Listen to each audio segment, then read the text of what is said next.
And he was talking about this conference.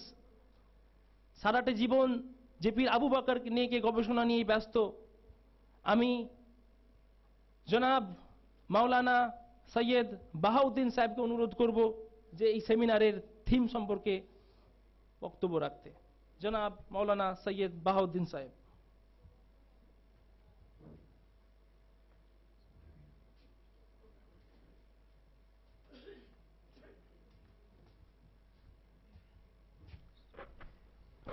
আসসালামু আলাইকুম।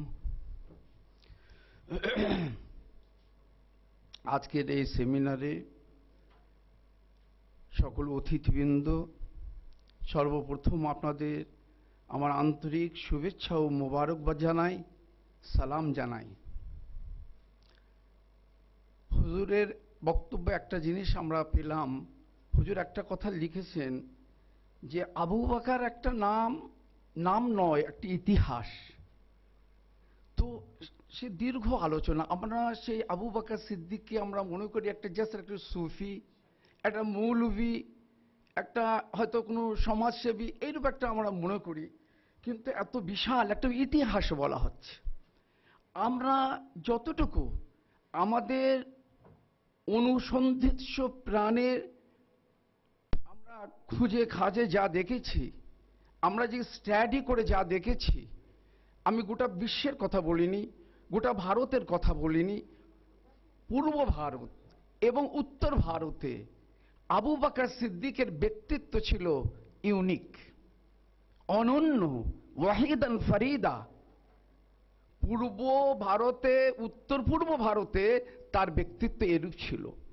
কারণ উত্তর পূর্ব ভারতের সুফিদের ইতিহাস আমরা যারা পড়াশোনা করি, যারা আমরা কিছু স্টাডি করেছি, আমরা দেখতে পাবো বিশেষ করে যে আবু বকর সিদ্দিক সম্পর্কে হুজুর কেবলা বললেন যে ইনি হচ্ছেন হযরত মুজাদ্দেদে আল ফেসানি রহমতুল্লাহ আলাইহের এবং শাহ ওলিউল্লাহ মুহাদ্দিস দেহলভী রহমতুল্লাহ আলাইহে এবং সৈয়দ আহমদ বেরেলভী রহমতুল্লাহ আলাইহের উত্তরসূরি হুজুর কেবলা বললেন।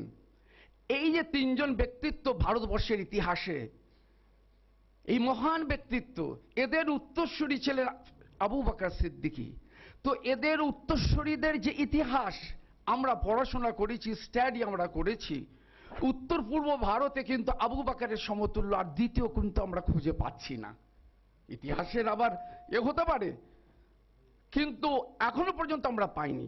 কোন দিক দিয়ে কিভাবে বলতে চাইছি, আপনি যদি আরো কিছু আগের ইতিহাস দেখেন, যারা সুফিজম নিয়ে যারা রিসার্চ করেছেন, মানে 1300 খ্রিস্টাব্দ থেকে যে সুফিজম এখানে আসতে থেকেছে, তো দেখা যাচ্ছেন যে তারা বড় বড় সুফি, তাদের বড় বড় অলৌকিক ঘটনা, মেরাকেল, এটা ওটা আছে, সুফি সেন্ট, তারা খুব সব ঠিকই আছে। কিন্তু তারা কিন্তু কেবলমাত্র ওই জিনিসটাকে, তাদের কর্মজীবনটা যদি লক্ষ্য করা যায়, আরো গভীরভাবে লক্ষ্য করলে দেখা যাবে যে তাদের কর্মজীবনটা কেবলমাত্র ওই একটি বিষয়ের মধ্যে সীমাবদ্ধ।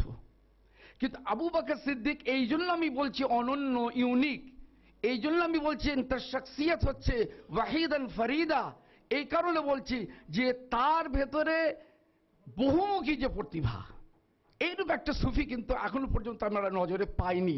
আগামীতে পেতে পারি, রিসার্চের উপরে রিসার্চ হয়, গবেষণার উপরে গবেষণা হয়, কিন্তু আজও আমরা পাইনি। আপনি দেখাতে পারবেন এই বহুমুখী।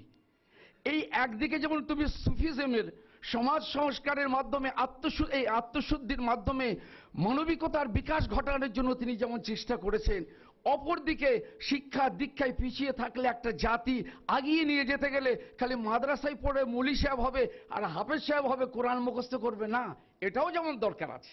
তার পাশাপাশি এই যে বাস্তব চিন্তা, আধুনিক শিক্ষা। কেন তিনি পরিষ্কার 1933 সালে তিনি অ্যালবার্টো হলে যে বক্তব্য রেখেছিলেন, এত তার ভেতরে যে মানে আধুনিক শিক্ষার প্রতি বা তার শিক্ষার প্রতি তিনি বলছেন যে মুসলিম সম্প্রদায় আজ শিক্ষার জন্যই পিছিয়ে পড়েছে, আর এই জাতিকে এমন শিক্ষা অর্জন করতে হবে ধর্ম শিক্ষার পাশাপাশি যেন পৃথিবীতে প্রত্যেকটি তার জীবনে প্রত্যেকটি জায়গায় প্রতিনিধিত্ব করার মতো সে যেন যোগ্যতা অর্জন করে। এরকম আরো অনেক কথা, সে কথা বলার সময় এটা নয়।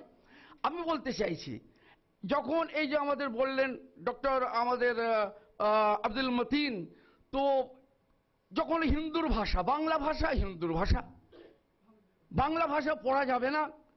আপনারা সকলে জানেন, আপনার নামকরা সাহিত্যিক, সুসাহিত্যিক, বিদগ্ধ সাহিত্যিক মুশাররফ হোসেন, তো ও তার বই পড়ে দেখুন বিভিন্ন কে বাংলা হচ্ছে পড়া যাবে না, কারণ এ হচ্ছে হিন্দুর ভাষা।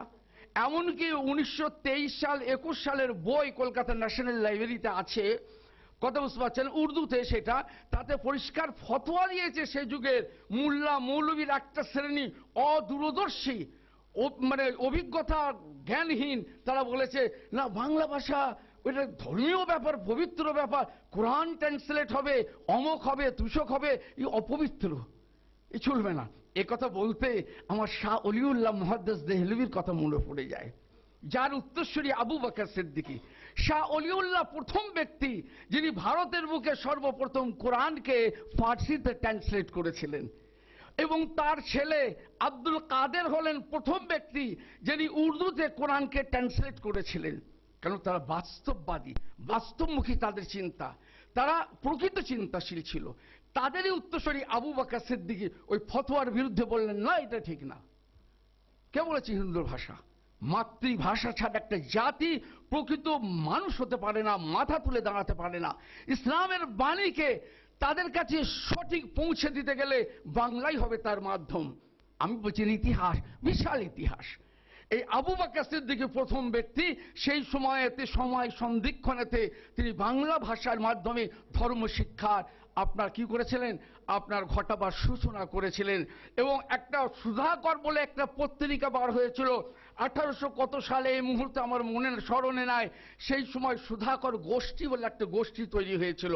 এই সুধাকর গোষ্ঠী, এই ইতিহাসে দেখা যাচ্ছে এরাই হচ্ছে সর্বপ্রথম ধর্মীয় কালচার বাংলা ভাষার মাধ্যমে, মাতৃভাষার মাধ্যমে এরা সূচনা করেন। এরা সকলেই ছিলেন আবু বকর সিদ্দিকের অনুরক্ত, ভক্ত, শিষ্য, এবং সকলকে তিনি বিভিন্নভাবে সাহায্য সহযোগিতা করেছেন। একটা পীর আমাকে দেখান, পীর ঠিক আছে, পীর একটা পীর আমাকে দেখান যে কাগজ বের করে, একটা পীর আমাকে দেখান যে সংগঠন করে। পীর সাহেব খালি তসবিহ পড়ছেন না, খালি জপমালা জপছে তা নয়। এটা আমি বলতে এক্সেপশন। আপনি গভীরভাবে আজ হয়তো আমরা সরে যেতে পারি তার আদর্শ থেকে, সেটা হচ্ছে আলাদা কথা। আমি বলতে চাইছি এই দিক দিয়ে এইরূপ কিন্তু কোনো সুফিসিয়েন্ট আপনি দেখাতে পারবেন না। এর আগে আরেকজনের নাম আপনার ইতিহাসে পাবেন, তিনি হচ্ছেন সৈয়দ আহমদ আপনার বেরেলভী রহমতুল্লাহ খলিফা মৌলানা কারামত আলী জৌনপুরি। তার একটা বিশাল ভূমিকা আছে, তবে সেটা কোথায়, আসাম এবং পূর্ববঙ্গে, এদিকে নয়। তবে তারও মাধ্যম, ওনার কিন্তু একটা বিশাল ভূমিকা আছে, রোল আছে সংস্কার, সমাজ সংস্কারের ক্ষেত্রে। তবে হলে কি হবে, তার ভাষা ছিল উর্দু, তার ভাষা ছিল উর্দু, তার মাধ্যম ছিল উর্দু। তার 46টা বইয়ের সন্ধান পাওয়া যায়, 48টা কেউ বলেছেন। আজ কলকাতা এসআইটি সোসাইটি, আমাদের ফুরফুরা শরীফের বিভিন্ন লাইব্রেরিতে তার বই আছে, সবই হলো উর্দু। তার ইন্টারপ্রেটারের মাধ্যমে, দুভাষীর মাধ্যমে তার ট্রান্সলেট করে মানুষকে বোঝাতে হতো। কথা বুঝতে পারছেন?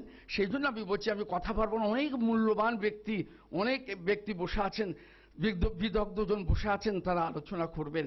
আমার বলার দুটো, একটা আবু বকর সিদ্দিকের যে ইউনিক ব্যক্তিত্ব, অনন্য ব্যক্তিত্ব, এতে মানে কোনো সন্দেহের অবকাশ আছে বলে আমার মনে হয় না। কেন আমরা হেতরে ভুতরে যা দেখেছি, বিশেষ করে মনে রাখবেন সৈয়দ আহমদ বেরেলভী এবং আপনার আপনার শাহ ওলিউল্লাহ মুহাদ্দিস দেহলভী এবং মুজাদ্দিদ আল ফেসানির উত্তরসূরি পূর্ব ভারতে, এটা ভুল বুঝবেন না, পূর্ব ভারত, অন্য অন্য জায়গায় থাকতে পারে, নিশ্চয়ই আছে, ইতিহাস বলছে।